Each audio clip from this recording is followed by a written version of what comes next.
నేటికి నెల రోజుల నుండి పోరాటం చేస్తున్నామండి.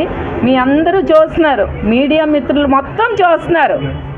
ఎంత మేము కష్టపడి ఈ షెడ్లో పడుకుంటున్నామో ప్రతి ఒక్కరూ చూస్తున్నారు. ఈరోజు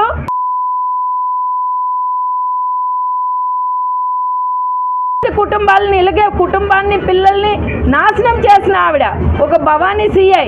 అట్లాంటి అతనికి కూడా ఇలాగే ఒక అభయ హోటల్ రాయించుకుంది, బ్లాక్మెయిల్ చేసింది. ఈరోజు మా ఇంట్లో దూరింది, మా ఇల్లు ఆస్తి రాయించేసుకుంది. ఇలాంటి ఆవిడకి భగవంతుడు మామూలు పనిష్మెంట్ ఇవ్వకూడదండి. దట్టు ఈ దువ్వాడ శ్రీన్ అనే వ్యక్తి నా పిల్లలకు మోసం చేసి 30 సంవత్సరాలు ఆయన నోటితో ఆయన అంటున్నాడు 30 సంవత్సరాలు కష్టపడ్డామని. 30 సంవత్సరాలు ఎవరు కష్టపడ్డారు? 30 సంవత్సరాలు కూడా నా పేరెంట్స్ సపోర్ట్తో నువ్వు టెక్కలు వచ్చి ఈరోజు మేము ఇంత కష్టపడి నీకు ఫైనాన్షియల్ సపోర్ట్ ఇస్తే కేవలం నీ పేరు ఆస్తి